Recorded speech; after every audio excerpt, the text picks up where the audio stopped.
What's happening, good people? My name is Mila here, and today let's talk about the common mistakes that I always see when people are doing squats.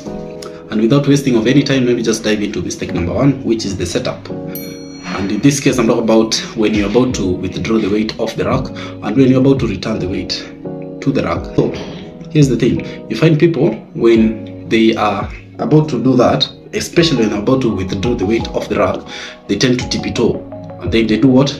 They remove the weight with so much struggle. And you shouldn't struggle, by the way. You should just remove the weight easily from the rack, and then they do their 10 steps behind, and then they do their squats. Here's the thing: when you do heavy squats, what will happen? You might end up missing either of the side, and then the accident will happen.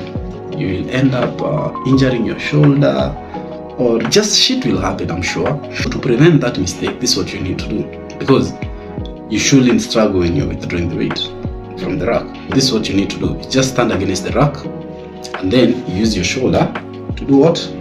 To measure the optimum height that you need to use when you are withdrawing the weight off the rack.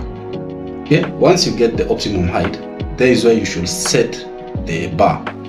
What you need to know is, if the bar, because the racks are different, we have different sorts of rack. Like a CrossFit rack is different from that of a commercial gym.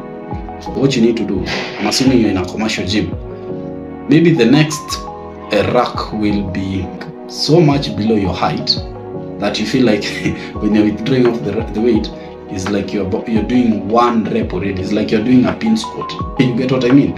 What you need to do is just go with that height. Don't go, because maybe if you go one height up, or one hold up, or one pin up, what will happen? You will end up doing what? Tip it, because I've seen it a lot. So just maintain that. But if you're in a CrossFit gym, even better, because it has numbers from number 1 to number whatever. Okay? So you just set, if your optimum height is number 7, just set it at number 7, so that when you're withdrawing the weight, you withdraw it comfortably with zero struggle. That is one mistake that I always see. Mistake number 2 is now when you're about to withdraw the weight, you've gone under the bar, make sure you grab the bar with the full grip. Don't do this, but this. And then you hold it firmly. So you squeeze it against your trap. That, guys, will be hand placement. So hand placement is important because sometimes you may not have enough flexibility in like your front delt or your rear delts to get close enough, but you want to get as close as you can, because the closer you can kind of bring your elbows in, the more you'll naturally create like a tight upper back. And that's important because having a tight upper back can translate into a tighter lower back, so that you won't, when you're in the squat, you won't have that rounding forward, so you can stay upright. Okay, so hand placement for me is going to look like this. For you guys, it could be a little wider, but the best you can, get it as close as you can for a tighter upper back.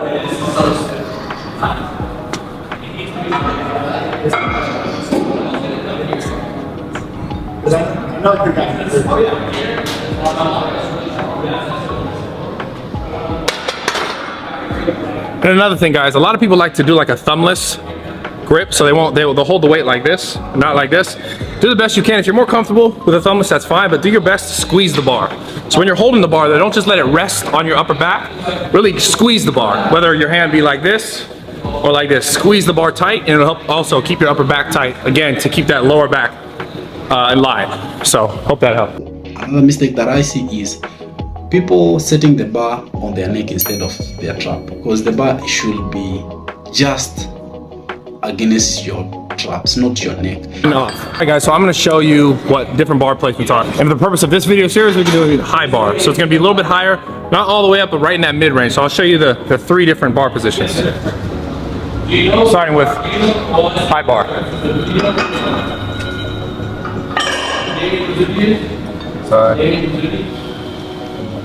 You guys like daily maxing? Go max one day, do 80% for singles, the next day, go max one day, 80% for singles. Look at like his volume. So for the purpose of this video, guys, I want you to be in that mid range. So I'll show you that one more time.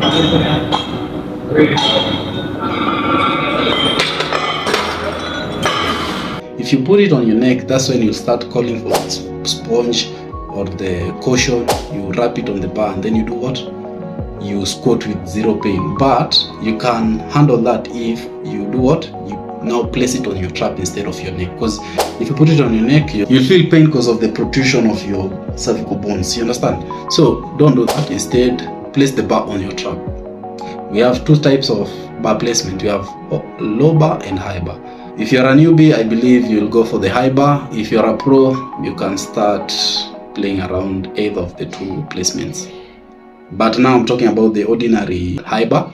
So what you need to do is, if you don't want to use the caution, try to find a perfect spot that is on your trap, not on your neck.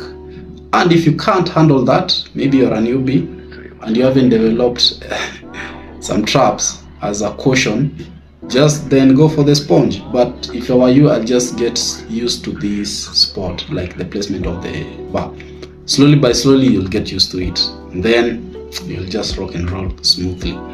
That's mistake number 2. Mistake number 3 is now the step back. Oh, you find people making 10 steps behind. I don't understand why you guys normally take 10 steps behind. You only need to make 2 steps only, just 2. Not even 3, but 2. Just 1, 2. After you've made your 2 steps, now find a perfect stance. Okay?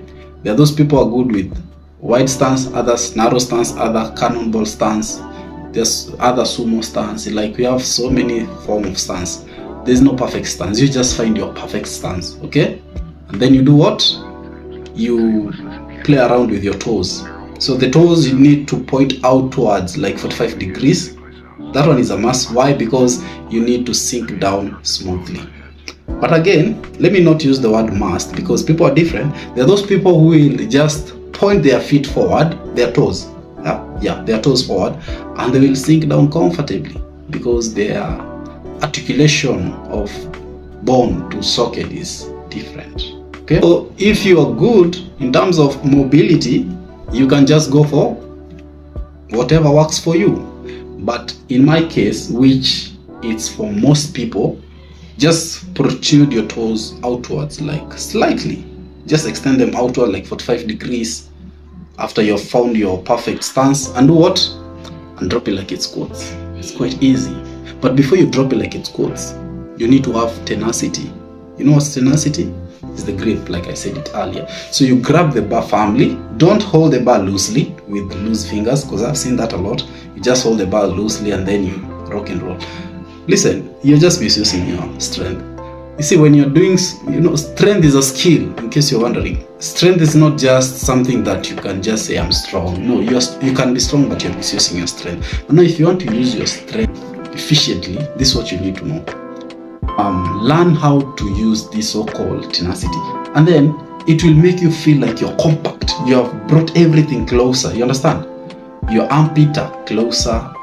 They are not flying out. You see, the way you normally do push-ups is the same thing. So you don't fly out your elbows to do push-ups. You try to bring in your elbows and then you do push. Same applies to squat. Like when you grab the bar, try to squeeze in your scapula. So when you squeeze your scapula, automatically your elbows, they will minimize that gap between the ribs and the elbow. So that's one thing I've also seen. Like, people are trying to do what? People are trying to hold the bar like this. I don't know why, but people are different, I believe so. But these people who do that, they're just the ordinary bodybuilders. I want you to train like a professional athlete. So if you want to look professional in your squat, just do what I'm telling you, yeah? Because why am I saying so? Because I'm good in squats. I've squatted heavy and I've applied everything that I'm telling you. I used to do those things that I'm telling you, the dons. I used to do the dons. And then now I revisited my squat with the proper coaching and technique. And I found out that I could even squat heavier than what I used to squat. So this is something that you should pay attention in. So that is something that is very crucial. Like, don't hold the bar loosely with the loose fingers. Don't hold the bar like this. Hold it like it owes you money. You squeeze the bar like this, and then you do what? You squeeze it against your traps. Then you just sink to the hole. Okay, that is mistake number 3. So I've spoken about the step back. Don't take 10 steps behind. Just take 2 steps. If you take 10 steps behind, you're misusing energy. Just know that you're misusing energy. Because let me assume you're doing your 1 RM. or you're doing a PR now. If you do a PR with that sort of technique of walking 10 steps behind, you find out that you're misusing a lot of energy. Okay, I want you to pay attention when Wamalo is squatting and just see how many steps he makes when he's about to do his squat. Just why? Because he just wants to make that one rep or whatever rep, and then he just return the bar without any struggle. So let me just dive into another mistake that I see is now people tend to drop their neck when they're doing squats. Don't do that. Okay, somebody might say like it doesn't matter. You can look down and do your squats because it's all about listening to your body and just feeling the moment. Yeah. So what I can advise you to do, try to bring your chin up, because when you drop your neck and you bail out, you find like you can't come up off the hole, then you'll only think of dropping the weight. But if you put your chin up, yeah, you'll think of coming or getting off that hole. Trust you me. If you just get used to dropping your neck, then you'll also get used to bailing out when you're unable to come off the hole. Okay, it's not a major mistake, but it's something that if you just pay attention on, you might improve on your lift. Another mistake that I see is people are making this useless or stupid mistake of jacking the weight when it's on the neck. On the trap. Don't do that bullshit, please. You'll just injure yourself again. You start doing this and you're trying to find a perfect equilibrium. Don't do that. Remember, the bar is detailed very well. There's a part that it is like a ring, like it's circled, and there's a rough part at the center, and you have the smooth part. Those are point of equilibrium. So you need to use your thumb to know whether you're at equilibrium before you do what? Before you draw the weight off the rack. Is the Bomba Bar V3. It has no center knurl. Why would you want a center knurl? Why do some barbells have it and others don't? So if you look here, what we've got knurling, cross-hatching on the bar that helps you to hold that bar. We've got 2 rings where there is no knurling. So first let's start, what are those 2 rings for? Those are to line up your hands when you're gonna boom, boom, squat and get underneath the bar, or when the bar is on the ground, to line up your hands even further to snatch or do a clean and jerk. Okay, so that's why we've got the knurling here, so this bar doesn't fall out of your hands. That's why we've got these 2 rings here. Now, as for the center knurl, a lot of power lifters love to have a center knurl because what they do is they want that center knurl to bind that bar up when they put it on their back for the squat. So that is the major reason to have a center knurl, so that this bar gets bound up on your back for a squat. However, most of the bars that we do at Fringe Sport do not have a center knurl because we come out of a CrossFitting and Olympic weightlifting tradition. Now, for those types of bars, if you have a center knurl, when you clean the bar and you catch it here in the front rack position, so you're gonna catch the bar on the front of your traps here and you're gonna rack it like this, that center knurl tends to tear up the skin right underneath your Adam's apple, right at the top of your collarbone. And a lot of people who do wadding, a lot of CrossFitters, they lift with their shirts off. Same thing, if you're lifting with your shirt off, that cross-hatching, that center knurl in the middle is gonna tear up the back of your shoulders. And so that's why a lot of the bars that we do not have center knurl, because people don't want the front of their neck or the back of their shoulders to get torn up by that center knurl. And if you create that nice rack in the back with your lats, you actually don't need a center knurl to prevent that bar from slipping down. So let's summarize that answer really quickly. If you are a powerlifter who is lifting with their shirt on, you might want a bar with a center knurl because that center knurl is going to grab onto your shirt and it's going to keep that bar in place. If you are more an Olympic weightlifter, a wadder, a CrossFit type trainer, you probably don't want a center knurl. Now, is this the end of the world? Let's say that you're a CrossFit type person, but you have a bar with a center knurl. It's not the end of the world. You know, weight is weight. A bar is gonna lift or not lift. You may just wanna keep your shirt on. That said, one of the things that we do on some of our bars is we do a very light center knurl so that you get the best of both worlds. You get a real light center knurl to put that bar and hold it on your back, but you can also clean with it. Although most of the bars that we do, we just don't have that center knurl on those bars. One other quick hack. Let's say that you have a bar from us or from somewhere else that does not have a center knurl, but you're like, oh man, I really wanted that center knurl. What you can do is you can take some athletic tape and just wrap it around the center. And then that athletic tape is gonna act like a center knurl for you. It's gonna grab your back when you are squatting. And as an added bonus, if you're using athletic tape, it's not gonna tear up your front or your back when you do those lifts with your shirt off or when you're cleaning. So that's a quick hack to take a bar that doesn't have a center knurl and get you some of the same benefits that a center knurl would give you otherwise. So, did I miss anything? Do you have a different reason that you think a center knurl is important? Do you want to just say that you love my new haircut? Thanks a lot, Beard Brand. Go down in the comments below and leave us a comment. I read. But if you don't do that, you'll start this nonsense of you trying to jerk left side, right side, and yet you have ton of weight on your back. Surely, don't do that. So instead, before you wrap off the bar, make sure you use your thumbs very well to measure the points of equilibrium, and then you do your thing. Okay. Another thing I see is breathing. So when you have stood up, like when you're on that squat stance, now you rack the bar of the rack. Make sure you take in air, breathe and brace, and then you drop. Before you drop, assume you just want to dive in water, like you're about to go under the water. All you need to do is breathe so that you can hold breath for the longest time possible before you bring your head off the water. It's the same thing, same freaking thing. When you're about to immerse your head inside the water, you have to gulp in air, like then you do your thing. But now this way, when you're gulping in, you're not containing it in your mouth, you're containing it in your stomach. Yeah, so breathe and then you press your stomach so that you can do what? You can use that air that you have gasped in your stomach to thrust the weight up when you're inside the hole. So make use of breathing technique, which is very, very, very crucial. I've seen it quite a number of times. People are just going through the motion.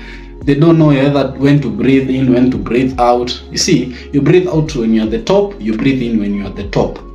You can't breathe out when you're at the bottom. Then how will you come up? See, it's just a basic knowledge. So that one is also a common mistake. Make use of the breathing technique. Yeah. Water to learn how to breathe correctly for squats. This is how Adam was told how to squat. Hold your breath on the descent, and as soon as you start your ascent, the air is let out too quickly. I told him to breathe as if he was squatting in stomach-high water. What I want you to do is right here, push my fingers away with your breath. Yes. Now go down. Halfway up, now let it out. So again, you're not going to let that breath out until you get above water. You let that breath out too soon, now you're losing vital intra-abdominal cavity pressure that stabilizes the spine. You lose that pressure, the power that you can develop out of your legs instantly is decreased.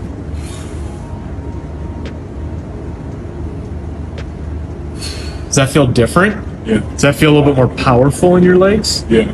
So when you squat, don't let your air out until you get above water to maximize stability and strength. Imagine you're squatting in water. To learn how to breathe, it's quite easy, and I've seen it from the professionals.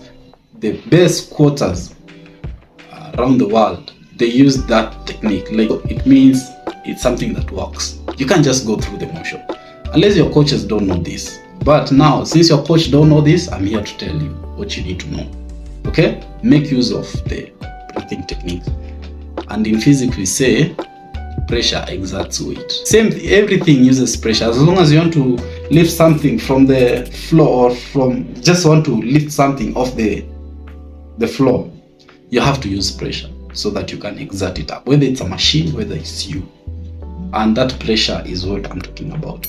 Another thing I see is now when you're squatting, your knees collapse. That's another common mistake, and maybe it's because you have some weakness in your muscles. That could be your glutes, it could be your adductors are weak.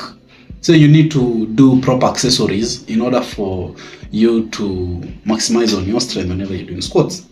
So find proper accessories to help you with your squats. And then you can also you can do more of glute exercises, maybe because you use your glute to come up and down. Do you know that? Like right now I'm seated. When I stand off this chair, I'm using my glutes. So if my glutes are weak, I'll struggle to come off the seat. You know that? So if your glutes are weak, you'll struggle to come off the hole. So what do you need to do? You just need to strengthen your glutes in order for you to come out of the hole. So it's quite easy if you just also put your ego aside. Your knees are collapsing because maybe you're lifting heavy, you know? So maybe you need to check on your form first before your ego kicks in. Why? Because also we are trying to prevent unnecessary injuries. Remember, fitness is all about longevity and sustainability. If you invite your ego during your lifts, you're just also inviting injuries that will cut off your journey of success in terms of fitness. So if you want to have a successful journey, always check your ego at the door before you grab that bar. And with those few remarks, don't forget to like, subscribe, and hit the notification bell. Peace out.